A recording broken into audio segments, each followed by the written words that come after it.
Hello बच्चों, आनंद competitive classes के GK current affairs session number 16 में आपका स्वागत है। जैसा कि हम लोग पिछले वीडियोस में सेशन नंबर 15 को विद एक्स्ट्रा फैक्ट्स के साथ देखे थे, तो आज एक नए सेशन की शुरुआत करते हैं हम लोग। आज भी हम लोग बहुत सारे क्वेश्चन को एक्स्ट्रा फैक्ट्स के साथ ही देखेंगे। तो इसके लिए मैं मिस को बुलाना चाहूँगा। मिस, आप यहाँ आए और इस सेशन की शुरुआत करें। ओके,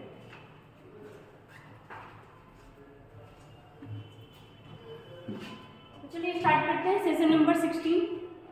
देखिएगा क्वेश्चन नंबर फर्स्ट। क्वेश्चन है हमारा फर्स्ट नंबर, महिला प्रीमियर लीग 2023 का खिताब किसने जीता है? महिला प्रीमियर लीग, जैसे आपका पुरुष का क्या होता है आईपीएल, वैसे महिलाओं का क्या होता है डब्ल्यूपीएल, और इसी बार ये स्टार्ट भी हुआ है। ठीक है, क्या होता है पहले मतलब पुरुष के लिए क्या होता है आईपीएल, इंडियन प्रीमियर लीग, तो वैसे ही महिलाओं के लिए इसी बार स्टार्ट क्या हुआ है महिला प्रीमियर लीग, शॉर्ट में इसको क्या बोलेंगे WPL। ठीक है, क्वेश्चन है आपका कि कौन जीता है। ठीक है, आप पहले वो देख लेते हैं। तो जीता है आपका मुंबई इंडियंस, और किसको हरा करके जीता है तो उप विजेता हो जाएगा आपका दिल्ली कैपिटल टाइटंस। ठीक है, जीता कौन है मुंबई, और किसको हरा करके जीता है तो दिल्ली कैपिटल को हरा करके। ठीक है, अब हम लोग देखते हैं थोड़ा इसके बारे में कि ये महिला का है। ठीक है, वोमेन प्रीमियर लीग। ठीक है, स्टार्ट कब हुआ है तो ये इसका पहला संस्करण है। ठीक है, फर्स्ट संस्करण। अगर आपसे पूछता है कि इसका आयोजन कहाँ हुआ था तो मुंबई में हुआ था। ठीक है, मुंबई में, और मुंबई का 2 स्टेडियम में हुआ था। मुंबई के 2 स्टेडियम में हुआ था। एक था आपका BY Patil stadium, BY Patil stadium, और एक था आपका बेब्रोन स्टेडियम, बेब्रोन स्टेडियम। ठीक है, क्या हम लोग देखे पहले कि महिला के लिए प्रीमियर लीग स्टार्ट हुआ है WPL। पहला आयोजन था इस बार 2023 में, हुआ कहाँ है आपका तो मुंबई में हुआ है, और 2 स्टेडियम में आपका DY पाटिल स्टेडियम एंड आपका एक बेब्रोन स्टेडियम। और इसमें इसके बारे में देखते हैं कि जीता कौन है तो आपका MI ही जीता है। ठीक है, मुंबई इंडियंस। अगर आपसे पूछता है कि इसका मतलब मुंबई इंडियंस की कैप्टन कौन थी तो वो थी आपकी हरमनप्रीत कौर। सारा इंपॉर्टेंट है, सबसे क्वेश्चन आ सकता है, कुछ भी पूछ सकता है। हरमनप्रीत कौर। ठीक है, ये जो है ये आपकी किसकी कैप्टन थी तो MI जो जीता है। और अगर आपसे पूछता है कि MI किसका टीम था तो रिलायंस कंपनी का। ठीक है, रिलायंस कंपनी का ये टीम था। अगर आपसे पूछता है कि इसमें टोटल कितना टीम खेला था तो 5 टीम खेला था, 5 टीम, और टोटल मैच कितना हुआ था तो 22 मैच हुआ था, 22 मैच। ठीक है, देखते जाइएगा कि पहला संस्करण था महिलाओं का था, मुंबई में हुआ था, मुंबई का 2 स्टेडियम DY पाटिल, और आपका एक बेब्रोन स्टेडियम MI जीता है। किसको हरा करके जीता है तो आपका दिल्ली कैपिटल्स को हरा करके जीता है। और MI की कैप्टन हरमनप्रीत कौर किस कंपनी का ये है तो आपका रिलायंस कंपनी का। ठीक है, टोटल टीम कितना खेला है तो 5, और टोटल मैच कितना हुआ था आपका 22 मैच हुआ था। ठीक है, अब हम लोग देखते हैं। देखिए, आपका IPL हो या WPL हो, इंपॉर्टेंट होता है आपका ऑरेंज कैप और पर्पल कैप। वो किसको मिला था हम लोग वो देखते हैं। जैसे एक होता है आपका ऑरेंज कैप,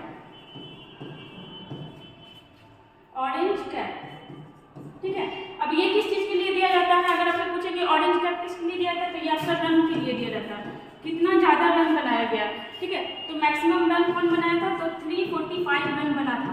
ठीक है, 345 रन था, और नाम क्या था इसका मैगी लिगन करके कुछ नाम था, मैगी लिगन। और देखिएगा एक होता है आपका पर्पल कैप, एक होता है आपका पर्पल कैप। वो किस चीज के लिए दिया जाता है तो वो आपका दिया जाता है विकेट के लिए। ठीक है, विकेट के लिए, सर्वाधिक विकेट के लिए, और सर्वाधिक विकेट कितना लिया गया था तो ये आपका लिया गया था 16। अगर आपसे देखिएगा पर्पल कैप किसको दिया जाता है तो जो सर्वाधिक विकेट बनाता है। ठीक है, विकेट, और सर्वाधिक विकेट कौन बनाया है मतलब कौन बनाई है, और या फिर कितना बनाई है तो 16 विकेट। ठीक है, 16 विकेट सर्वाधिक गया था, और रन आपका कितना गया था 345। और जो सबसे ज्यादा रन बनाता है उसको कौन सा कैप मिलता है तो ऑरेंज कैप मिलता है, और जो सबसे ज्यादा विकेट बनाता है उसको कौन सा कैप मिलता है तो उसको मिलता है आपका पर्पल कैप। अगर आपसे पूछे कि ऑरेंज कैप किसको मिला है तो हो जाएगा मेग लैनिंग। ठीक है, अंग्रेज नाम में थोड़ा सुधार लीजिएगा, मेग लैनिंग,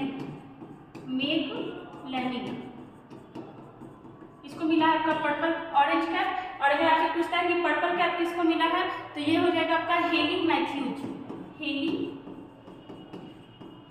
मैथ्यूज, ठीक है। और अगर आपसे पूछता है कि मोस्ट वैल्यूएबल, ठीक है, मोस्ट वैल्यूएबल प्लेयर का अवार्ड किसको मिला है तो वो भी इन्हीं को मिला है, हेली मैथ्यूज को। मोस्ट वैल्यूएबल प्लेयर का अवार्ड किसको मिला है, हेली मैथ्यूज को, ठीक है। यहाँ पे देखिए हम लोग क्या क्या देखें, सबसे पहले तो जो आपका WPL था पहला संस्करण था, पुरुषों के लिए होता है IPL और महिलाओं के लिए WPL। पहला संस्करण था मुंबई में हुआ और मुंबई के 2 स्टेडियम DY पाटिल और बेब्रोन स्टेडियम। और क्या देखिए जीता कौन था आपका MI, ठीक है। और किसको हरा के देता है, दिल्ली कैपिटल मीन्स उपविजेता कौन है आपका, दिल्ली कैपिटल। और हम लोग क्या देखें MI का जो कैप्टन है वो कौन है तो हरमनप्रीत कौर। और क्या देखें कि किसका कंपनी है, मतलब किसका टीम था ये आपका, तो ये था आपका रिलायंस कंपनी का, ठीक है। कितने टीम खेले टोटल तो 5 टीम्स खेले हैं और मैचेस टोटल कितना हुआ था आपका 22 मैच हुआ था। ऑरेंज कैप किसको मिला, ये बहुत इंपॉर्टेंट है, सर्वाधिक रन बनाने वाले को ऑरेंज कैप दिया जाता है। और सर्वाधिक रन कौन बनाया था, मेग लैनी, टोटल रन कितना था 345। और अगर आपसे पूछता है कि पर्पल कैप किस चीज़ के लिए दिया जाता है, विकेट के लिए, किसको मिला है तो वो मिला है आपका हेली मैथ्यूज को। टोटल विकेट कितना ये ली थी तो ये ली थी आपका 16 विकेट, ठीक है। चलते हैं नेक्स्ट क्वेश्चन में।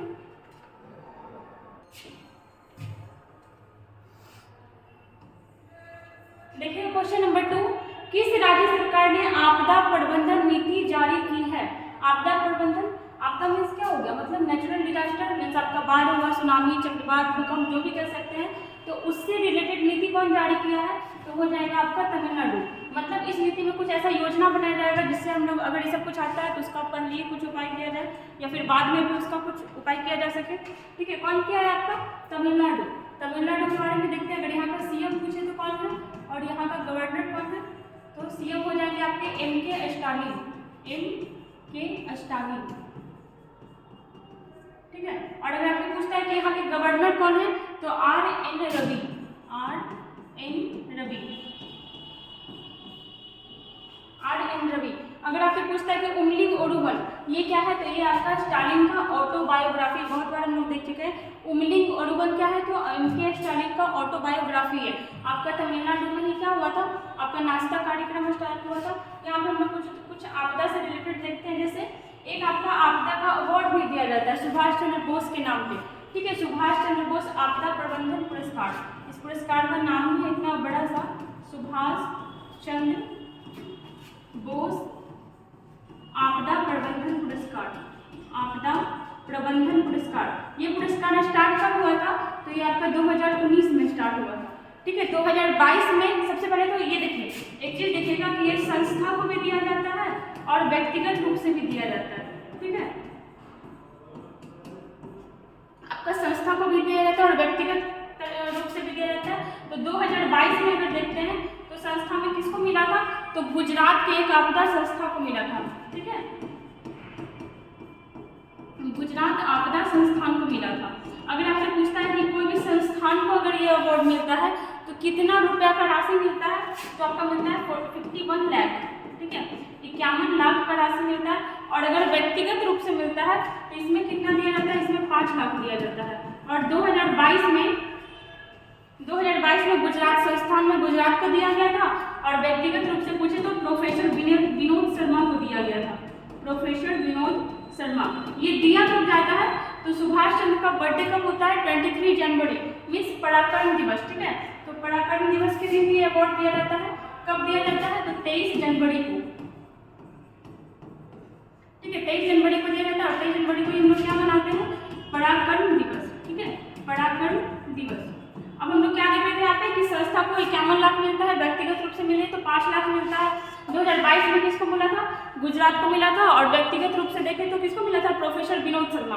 अगर इस बार पूछे आपसे 2023 का तो 2023 में आपको मिला है एक संस्था को मिला है। और किस संस्था को मिला है तो उड़ीसा का एक संस्था है, ठीक है, उड़ीसा का आपदा प्रबंधन संस्था, आपदा प्रबंधन संस्था, ठीक है।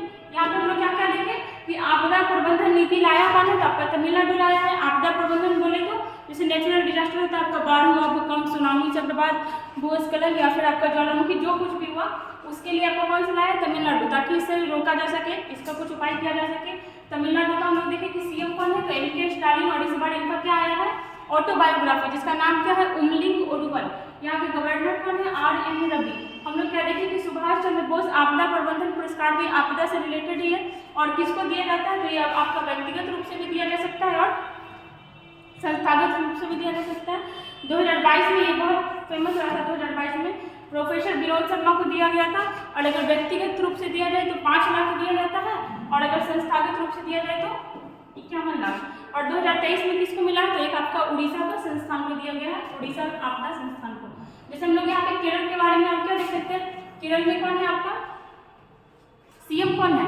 केरल के बारे में हम लोग देखे थे कि वहाँ का मैनहोल या फिर सीवर सिस्टम की सफाई के लिए किसको लाया गया था, एक रोबोट को, ठीक है। और उस रोबोट का नाम क्या था, बैंडिक्यूट। ये क्या था, तो ये मैनहोल की सफाई करने के लिए वहाँ पे रोबोट का इंतजाम किया गया है। जैसे उड़ीसा में हम लोग देख सकते हैं कि उड़ीसा में आपका सोना का भंडार मिला है। उड़ीसा के 3 जिला में कौन कौन सा था, देवघर, मयूरभंज और एक था आपका देवघर, मयूरभंज और एक आप ही बताइएगा।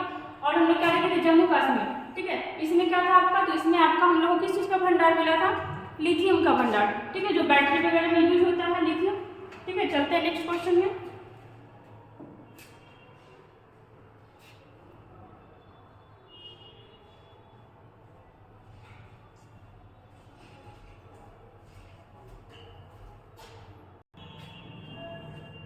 देखिएगा क्वेश्चन नंबर 3, कहाँ मंदिरों में अनुष्ठान कर्तव्यों को पूरा करने के लिए रोबोटिक हाथी पेश किया गया है। अभी इसके जस्ट पहले हम लोग क्या देखे थे कि मैनहोल की सफाई के लिए क्या यूज किया गया था, तो रोबोट को ही यूज किया गया था। उस रोबोट का नाम क्या था, बैंडिक्यूट। यहाँ पे हम लोग क्या देख रहे हैं कि मंदिर में अनुष्ठान कर्तव्यों को पूरा करने के लिए रोबोटिक हाथी कहाँ यूज किया जा रहा है। ऑप्शन से हम लोग पकड़ लेंगे, 100% केरल होगा, ठीक है। केरल देखिएगा यहाँ पे 2 रोबोट का यूज किया। पहला तो आपका मैनहोल की सफाई के लिए, जिसका नाम क्या दिया था, बैंडिक्यूट। और यहाँ पे हम लोग मंदिर के बारे में क्या देखें कि मंदिर मतलब मंदिर में होगा कुछ हाथी से रिलेटेड, कुछ पूजा पाठ का कुछ काम होता था।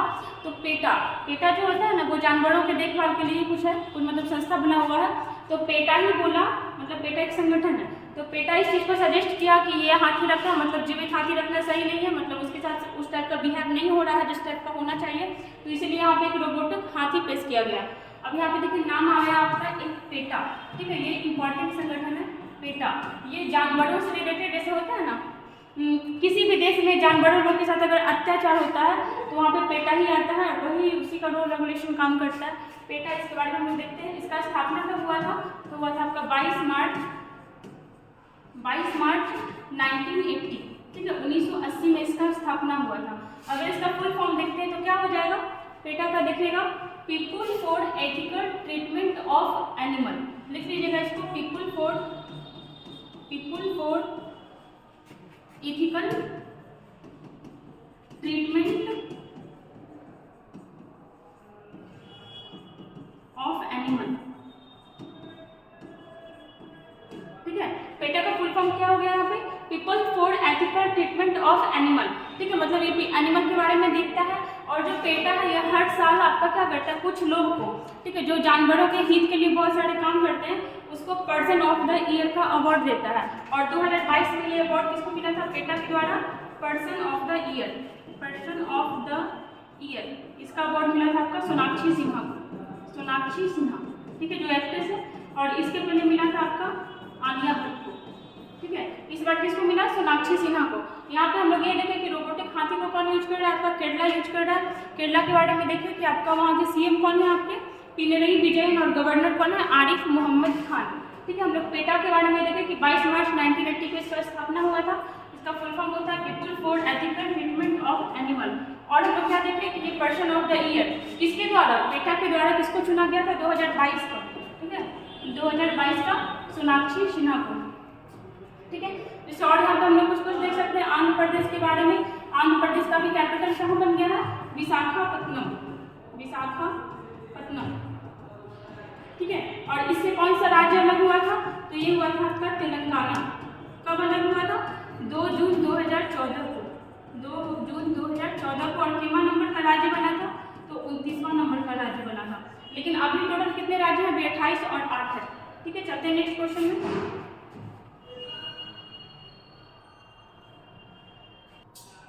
देखिए क्वेश्चन नंबर 4, 24 मार्च 2023 को किस सैन्य संगठन ने अपना 100 188वां स्थापना दिवस मनाया। ठीक है, 24 मार्च को मनाया है। और देखिए कितना लंबा, मतलब 188वां स्थापना दिवस मनाया है। और अगर हम लोग ये जानते हैं कि भारत का सबसे पुराना सैन्य संगठन कौन सा है, तो हम लोग इसका आंसर लगा सकते थे। क्या हो जाएगा इसका? असम राइफल्स। ठीक है, असम राइफल्स जो है 24 मार्च को अपना 188वां स्थापना दिवस मनाया। अब यहाँ पे ये बहुत इंपॉर्टेंट है असम राइफल्स, इसके बारे में देखिएगा। अगर असम राइफल्स के बारे में देखते हैं तो इसकी स्थापना कब हुई थी? डेट तो आपका वही हो जाएगा 24 मार्च 1835। मतलब हमारे आज़ादी क्या, अगर हम लोग बोलते हैं कि भारत का प्रथम स्वतंत्रता संग्राम कब हुआ था? 1857 में। उसके पहले का है 1835 का। ठीक है, और इसका देखिए इसका बहुत सारा नाम था। इसका सबसे पुराना नाम क्या था?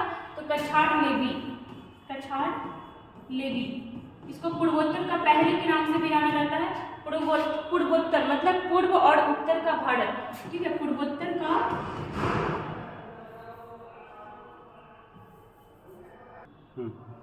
पूर्वोत्तर का पहली।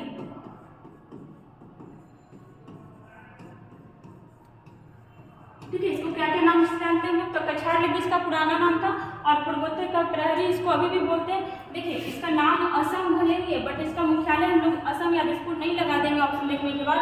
इसका मुख्यालय जो आपका शिलोंग में है। मुख्यालय कहाँ है? शिलोंग। और शिलोंग किसका कैपिटल है? मेघालय का है। ठीक है, इसका मुख्यालय कहाँ है आपका?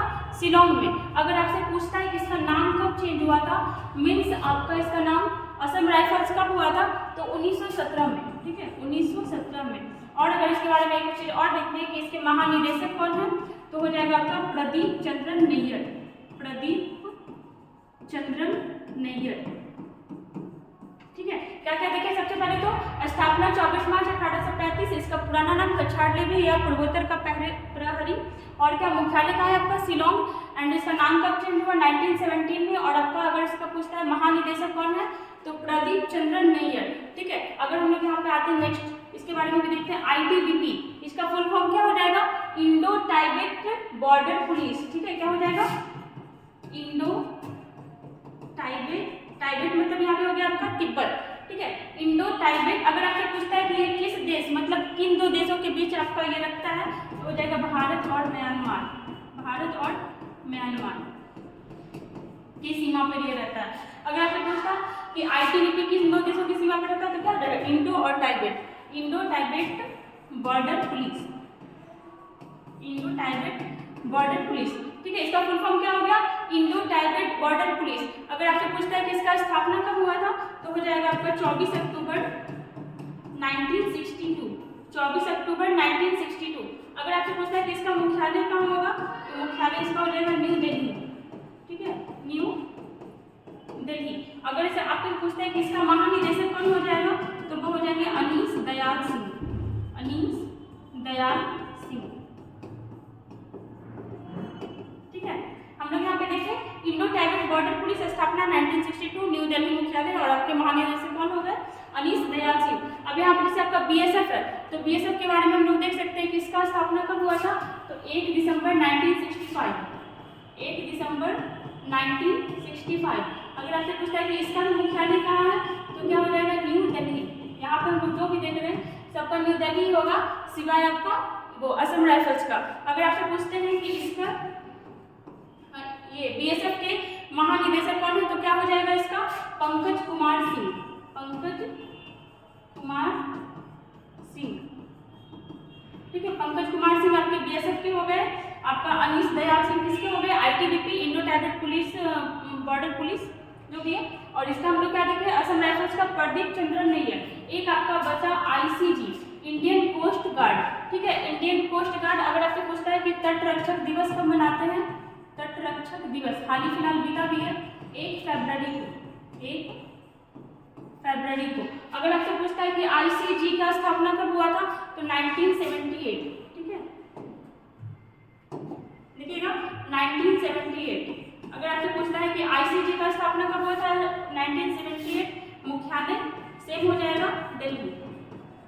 ठीक है, ICG का मुख्यालय हो जाएगा आपका दिल्ली। और अगर आपसे पूछता है इसके अध्यक्ष कौन है, तो क्या हो जाएगा? आईसीडी, इसका अध्यक्ष के बारे में आप ही लोग बताइएगा, एक आप लोग के लिए छोड़ दे रहे हैं। यहाँ पे हम लोग 3 के बारे में देखें, असम राइफल्स का प्रदीप चंद्रन नैयर, और हम लोग क्या देखें आपका बीएसएफ का पंकज कुमार सिंह, और एक हम लोग देखें आईटीबीपी अनीश दयाल सिंह। स्थापना देख लीजिएगा, सबको याद रखिएगा 1835, और आपका बीएसएफ का हो जाएगा 1965, और आपका आईटीबीपी का हो जाएगा 1962। देखिए चाइना का वॉर हुआ था ना 1962 की लगभग, फिर पाकिस्तान के साथ 1965 में, उसके बाद ही सबका स्थापना किया गया। ठीक है, चलते हैं नेक्स्ट क्वेश्चन में।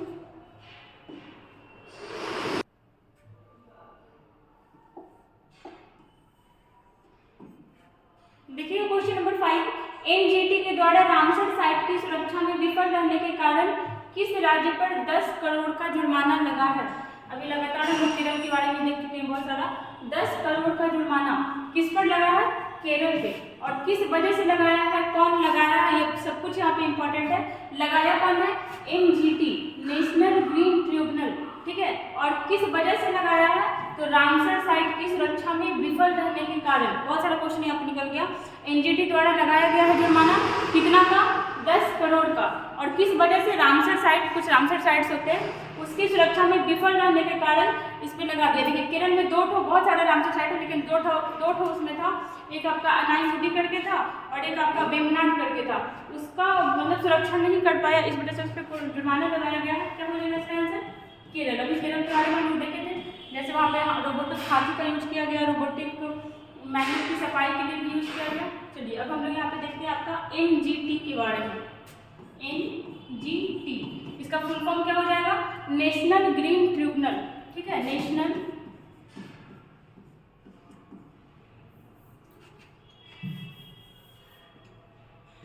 देखिएगा, नेशनल ग्रीन ट्रिब्यूनल।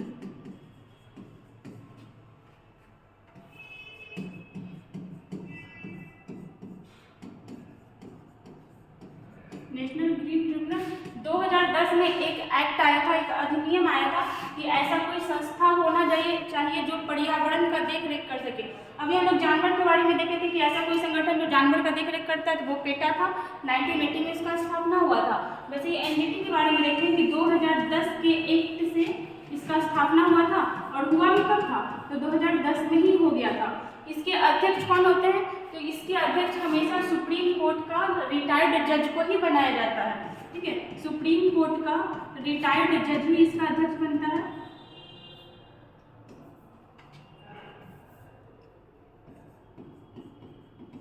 रिटायर्ड जज। ठीक है, और अभी कौन है? तो अभी है आपके आदर्श कुमार गोयल। आदर्श कुमार गोयल। और इसका काम का क्या होता है? तो ये अपना यही पर्यावरण संरक्षण, पेड़ पौधे से रिलेटेड सब कुछ देखता है। एनजीटी, ठीक है, ये लगाया है। और कितना का जुर्माना लगाया है? 10 करोड़। और जो 10 करोड़ ये जो जुर्माना का पैसा आता है, ये भी ये पर्यावरण संरक्षण में ही यूज कर लेता है। ठीक है, एक हम लोग देखते हैं यहाँ पे रामसर साइट का बात हुआ है। रामसर साइट का ही वो देखरेख नहीं कर पाए, इस वजह से लगा है। अब देखिए रामसर साइट है क्या? रामसर एक हुआ था आपका रामसर कन्वेंशन।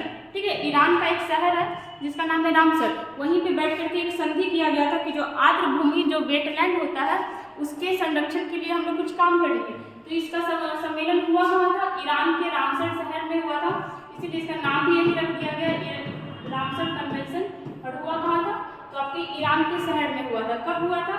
तो 2 फरवरी 1971। ठीक है, 2 फरवरी 1971 में हुआ था। लेकिन भारत कब ऐड हुआ था? तो आपका भारत इसमें ऐड हुआ था 1982 में, 1982 में। भारत इसमें कब ऐड हुआ था? 1982। जिस समय ये बना था, जिस समय ये कन्वेंशन हुआ था, उस समय भारत इसमें नहीं था। अगर आपसे पूछता है कि भारत में अभी तक कितने रामसर साइट बन चुके हैं, तो हमारा अभी आज़ादी का 75वां दिवस मनाया गया था, और उसमें टोटल 75 हो गया था। आज़ादी के कुछ दिन, मतलब वो वर्षगांठ के कुछ दिन पहले ही। क्या हो जाएगा? भारत में कितने रामसर साइट है? तो हो जाएगा 75। ठीक है, और अगर आपसे पूछता है कि सबसे ज़्यादा कहाँ है, सबसे ज़्यादा का बात होगा तो हो जाएगा तमिलनाडु। अगर आपसे पूछता है कि भारत में भी सबसे ज़्यादा कहाँ है, तो तमिलनाडु। और तमिलनाडु में टोटल कितना है? 14। अगर आपसे पूछता है कि भारत का सबसे बड़ा रामसर साइट कौन सा है, तो वो हो जाएगा सुंदरबन डेल्टा। ठीक है, सबसे बड़ा हो जाएगा सुंदरबन डेल्टा। और ये कहाँ है? तो ये तो सबको पता है, सुंदरबन के बारे में कहा, वेस्ट बंगाल। ठीक है, अगर आपसे पूछता है कि पूरे पृथ्वी पे या फिर पूरे देश मिला करके सबसे ज्यादा किस देश में है आपका, तो वो हो जाएगा ब्रिटेन में। ठीक है, सबसे ज्यादा कहाँ है? ब्रिटेन में। और कितना है यहाँ? 75 टोटल रामसर साइट। यहाँ पे हम लोग देखें, इसमें हम लोग यही देखें, ठीक है। एनजीटी लगाया था, एनजीटी का स्थापना हुआ आपका 2010 में। इसके अध्यक्ष कौन है? आदर्श कुमार गोयल। और हमेशा कोई सुप्रीम कोर्ट का रिटायर्ड जज ही इसका बनता है। और हम लोग क्या देखें यहाँ पे कि केरल का 2 स्थान था आपका, एक था आपका नाईमुडी और आपका वेमनाड, ठीक है। उसका ये देख नहीं कर पाया, इस वजह से 10 करोड़ का जुर्माना लगाया गया है। रामसर साइट के बारे में हम लोग देखें कि ईरान का एक शहर है रामसर, वहाँ एक सम्मेलन हुआ था आर्द्र भूमि को बचाने के लिए, उसी को हम लोग रामसर सम्मेलन या कन्वेंशन के नाम से जानते हैं। कब हुआ था? तो आपका हुआ था 2 फरवरी 1971 में। लेकिन उस समय भारत ऐड नहीं हुआ था। भारत कब ऐड हुआ था? 1982 में। और भारत में टोटल कितने रामसर साइट्स हैं? 75 है। अगर आपसे पूछता है कि भारत में सबसे ज़्यादा कहाँ है, तो क्या हो जाएगा? तमिलनाडु। तमिलनाडु में टोटल कितने हैं? 14। अगर आपसे पूछे कि पूरे देश में सबसे ज़्यादा कहाँ है, तो वो हो जाएगा आपका ब्रिटेन में। कितना है टोटल? 175 के लगभग में है। और आपका अगर पूछे कि भारत में सबसे बड़ा कौन सा है, तो ये हो जाएगा आपका सुंदरबन डेल्टा, ठीक है। और इसको कब स्थापित किया गया था? तो 2019 में। 2019 में। चलते हैं नेक्स्ट क्वेश्चन में।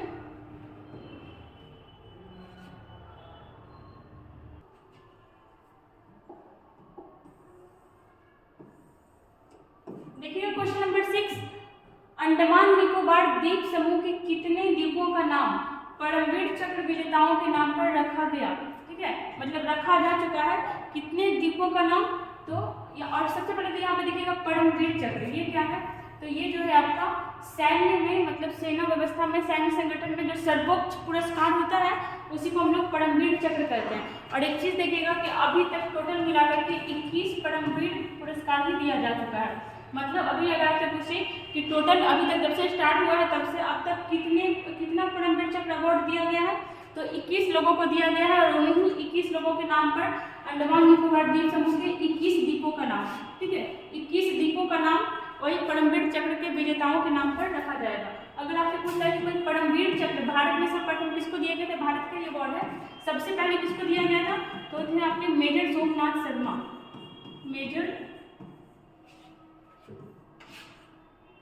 मेजर सोमनाथ शर्मा।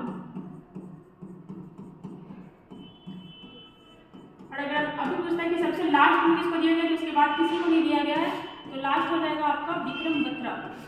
ठीक है। और हम लोग क्या देखते हैं, जैसे अभी देखिए कुछ ही 2-3 साल पहले ही अंडमान निकोबार का 3 द्वीप का नाम और भी चेंज किया गया था। और जिस समय चेंज किया गया था उस समय एग्जाम में बहुत पूछा जा रहा था। जैसे आपका था एक आपका रॉस द्वीप, ठीक है, रॉस द्वीप था, ये भी अंडमान निकोबार का ही द्वीप था। इसका नाम किसके नाम पे रखा गया? तो सुभाष चंद्र बोस के नाम पर, ठीक है, सुभाष चंद्र बोस के नाम पर, सुभाष चंद्र बोस द्वीप, ठीक है। देखिए ऐसे याद रखिएगा, रॉस और बोस, ठीक है, कनेक्ट कर रहा है। दूसरा आपका नील द्वीप, इसका नाम किस पे रखा गया था? और एक था आपका हैवलॉक द्वीप। 3 द्वीप का नाम चेंज किया गया था, हैवलॉक द्वीप, ठीक है। इसका नाम रखा गया था स्वराज द्वीप के नाम पर, स्वराज द्वीप। और अगर आपसे पूछता है कि नील द्वीप का नाम किसके नाम पे रखा गया था, तो शहीद द्वीप के नाम पे इसका नाम रखा गया था, शहीद द्वीप, ठीक है। ये तीनों जब चेंज हुआ था तो बहुत पूछा जा रहा था। रॉस द्वीप का नाम आपका सुभाष चंद्र बोस के नाम पे रखा गया, नील द्वीप का नाम शहीद द्वीप के नाम पे, और हैवलॉक द्वीप का नाम स्वराज द्वीप पे। और अगर आपसे पूछता है कि अंडमान निकोबार का नाम जो चेंज किया जा रहा है, मतलब अंडमान निकोबार का 21 द्वीप का नाम परमवीर चक्र विजेताओं के नाम पे रखा जाएगा। और अभी तक टोटल 21 पुरस्कार ही दिया गया है परमवीर चक्र में, इससे ज़्यादा नहीं दिया गया, ठीक है। और सेना का सर्वोच्च पुरस्कार कौन सा होता है? परमवीर चक्र, ठीक है। चलते हैं हम नेक्स्ट क्वेश्चन पे।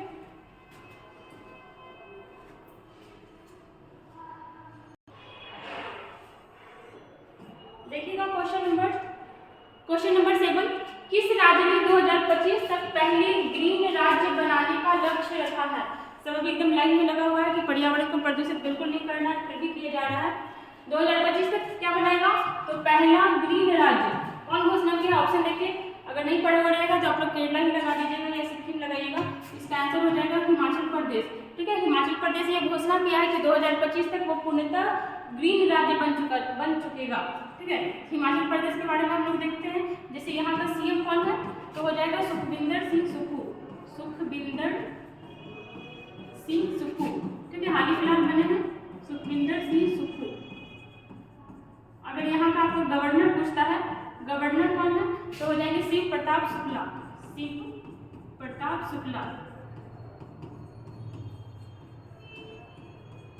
ठीक है, और जैसे हम लोग देखते हैं यहाँ पे हिमाचल प्रदेश में क्या एक चालू हुआ था, नारी को नमन योजना, नारी को नमन योजना। ठीक है, जैसे सुखाश्रय योजना जो विधायक लोग का सैलरी से रिलेटेड था, सुखाश्रय योजना, ये भी कहाँ का था? तो ये आपका हिमाचल प्रदेश का ही था। जैसे धुआं मुक्त, ठीक है, एलपीजी युक्त और धुआं मुक्त पहला राज्य कौन सा बना था? तो आपका हिमाचल प्रदेश ही बना था। ठीक है, ये लक्ष्य कब तक रखा गया है? 2025 तक।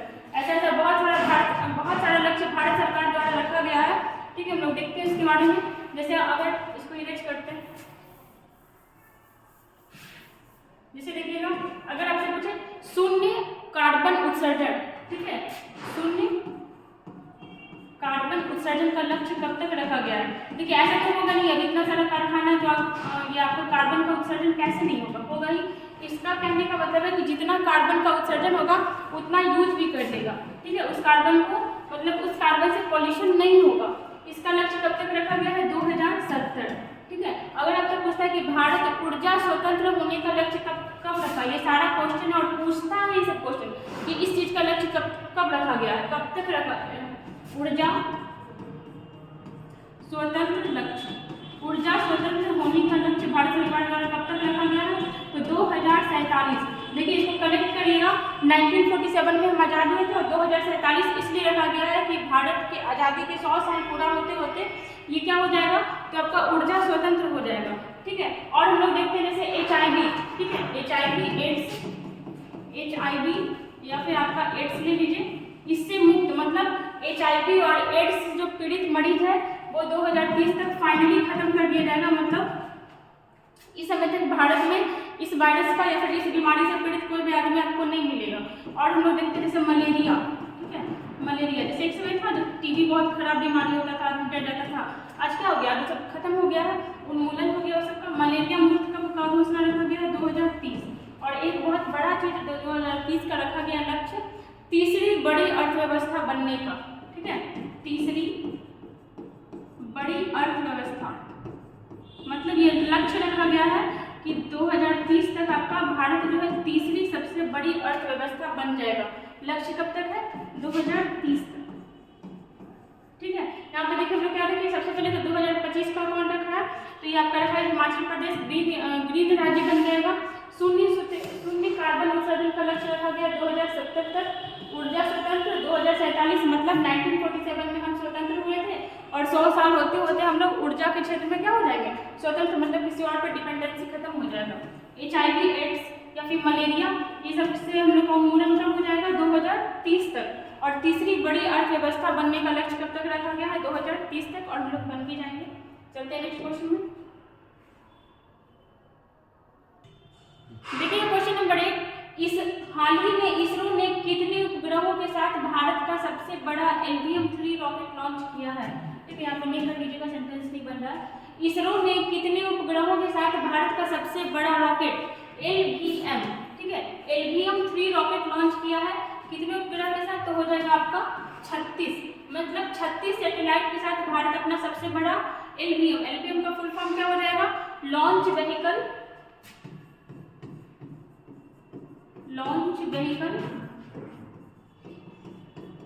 ठीक है, एमसी क्या हो जाएगा? Launch vehicle. आते हैं पहले इधर ही देखते हैं, 36, ठीक है, 36 सैटेलाइट लॉन्च किया। और ये सैटेलाइट जो है कहाँ का है? तो आपका ब्रिटेन का है, ब्रिटेन का।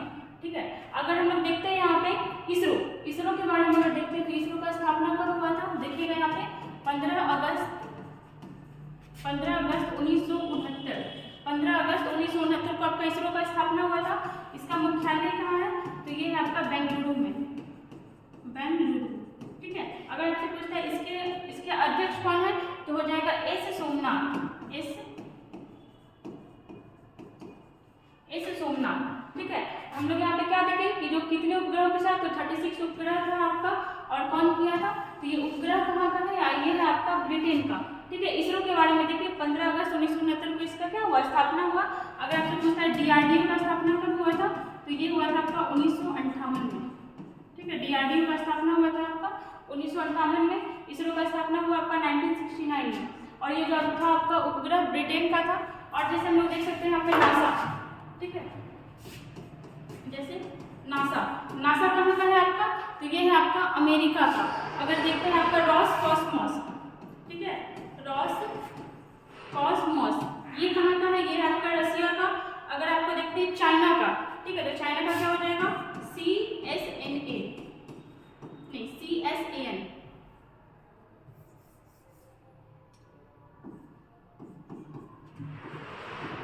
ठीक है। और एक हम लोग देखते हैं जाक्सा, ठीक है, ये जाक्सा कहाँ का है, तो ये है आपका जापान का। नासा अमेरिका का, रॉसकॉस्मॉस रसिया का, और आपका ये CNS।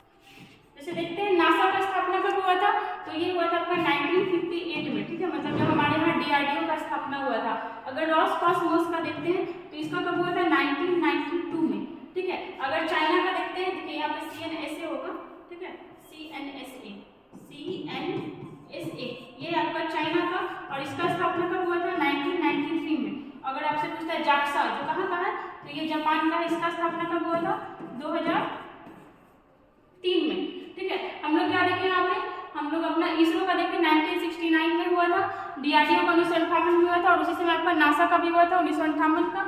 और हम लोग देखें रॉसकॉस्मॉस 1992, CNSA 1993 और जाक्सा का हुआ था आपका 2003। और रॉकेट कितना ले गया था, मतलब सैटेलाइट कितना ले गया था 36। देखिए 2017 में क्या हुआ था ना, इसरो जो है 104 उपग्रह भेजा था, ठीक है, सैटेलाइट भेजा था। इसरो जो हमारे भारत का था 104 उपग्रह भेज करके पूरे विश्व में रिकॉर्ड बनाए हुए था, सबसे ज़्यादा सैटेलाइट एक बार में भेजने का।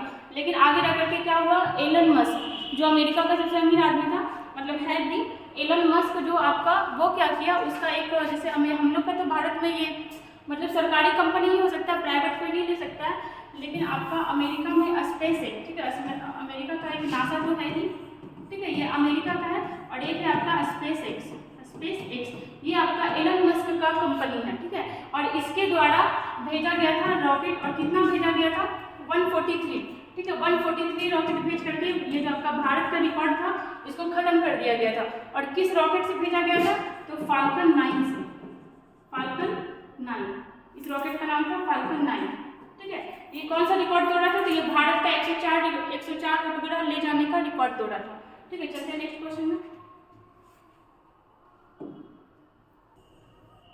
देखिए क्वेश्चन नंबर 9, एशिया के सबसे बड़े 4 मीटर लिक्विड मिरर टेलीस्कोप का उद्घाटन किस राज्य में किया गया है, किस चीज से बना है, तो पारा मीन्स क्या हो गया, वो जो पारा होता है आपका HG, ठीक है, उससे बना हुआ है। और क्या चीज है, तो आपका एशिया का सबसे बड़ा 4 मीटर लिक्विड मिरर टेलीस्कोप है, ठीक है। क्या है ये आपका टेलीस्कोप, किस राज्य में उद्घाटन किया गया है, तो ये हो जाएगा आपका उत्तराखंड, ठीक है। किस राज्य में उद्घाटन किया गया है, उत्तराखंड में। अगर उत्तराखंड का देखते हैं CM और गवर्नर के बारे में, तो यहाँ के CM कौन है, पुष्कर सिंह धामी,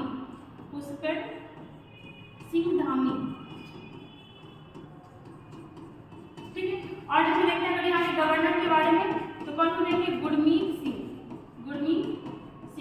अगर आपसे पूछता है कि उत्तराखंड का स्थापना कब हुआ था, तो यूपी से अलग हुआ था और 9 नवंबर 2000 को उत्तराखंड उत्तरांचल बना था, ठीक है। और 2007 में क्या हुआ कि जो उत्तरांचल था आपका, वो आपका क्या बन गया, उत्तराखंड, ठीक है। और कुछ देखते हैं उत्तराखंड के बारे में। जैसे अभी यहाँ का हाईकोर्ट जो था, उत्तराखंड का जो हाईकोर्ट था वो नैनीताल से हल्द्वानी शिफ्ट कर दिया गया है, नैनीताल से हल्द्वानी, ठीक है। जैसे और देख सकते हैं आपका उत्तराखंड में ही क्या किया गया है, तो मदर मिल्क बैंक स्टार्ट किया गया है, मदर मिल्क बैंक, ठीक है। और जैसे देख सकते हैं आपका नैनीताल में ही क्या किया गया है, तो उत्तराखंड का पहला खेल विश्वविद्यालय बनाया जा रहा है, ठीक है, पहला खेल विश्वविद्यालय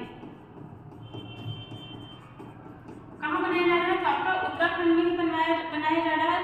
जैसे और देख सकते हैं इलेक्ट्रिक तीर्थ गलियारा, ये भी कहाँ बनाया जा रहा है, तो उत्तराखंड में ही, इलेक्ट्रिक तीर्थ गलियारा, ठीक है। क्या क्या हम लोग देखेंगे कि उत्तराखंड सबसे पहले तो यहाँ पे क्या हो रहा है, तो 4 मीटर लिक्विड मिरर टेलीस्कोप का उद्घाटन हो रहा है। यहाँ के गवर्नर कौन है, तो गुरमीत सिंह, और CM कौन है आपके, पुष्कर सिंह धामी। उत्तराखंड अलग किससे हुआ था, यूपी से, और कब हुआ था, 9 नवंबर 2000 को लेकिन उस समय उसका नाम उत्तरांचल था, और 2007 में इसका नाम क्या हो गया, उत्तराखंड नाम हो गया। उत्तराखंड के बारे में देखिए कि यहाँ का जो हाईकोर्ट है वो नैनीताल से कहाँ शिफ्ट हो गया, हल्द्वानी में।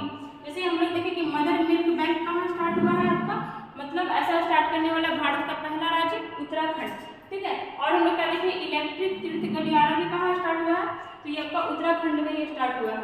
जैसे लद्दाख के बारे में, ये यहाँ के भी गवर्नर कौन है या फिर एलजी कौन है, यहाँ आपका एलजी होता है तो कौन है, बीडी मिश्रा, बीडी मिश्रा। और ये आपका अगर आपसे पूछे कि भारत में सबसे बड़ा यूटी कौन सा है, तो ये आपका लद्दाख ही हो जाएगा, सबसे बड़ा यूटी, सबसे बड़ा यूटी कौन है आपका, लद्दाख, ठीक है। हिमाचल प्रदेश के बारे में भी हम लोग देख लिए थे, ठीक है। चलिए चलते हैं नेक्स्ट क्वेश्चन में।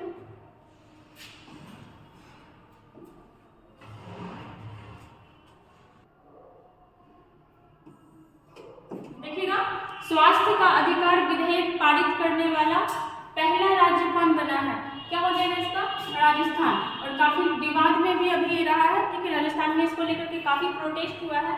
अगर राजस्थान के बारे में देखते हैं तो सबसे बड़ा राज्य हो जाएगा, सबसे बड़ा राज्य, ठीक है। एरिया वाइज देखते हैं तो सबसे बड़ा कौन सा हो जाएगा, राजस्थान। और पॉपुलेशन बेस्ड देखते हैं तो क्या हो जाएगा आपका, यूपी। अगर पूछते हैं यहाँ का सीएम कौन है तो क्या हो जाएगा, अशोक गहलोत, अशोक गहलोत। अगर यहाँ का गवर्नर तो गवर्नर कौन है, कलराज मिश्र, गवर्नर है, ठीक, कलराज।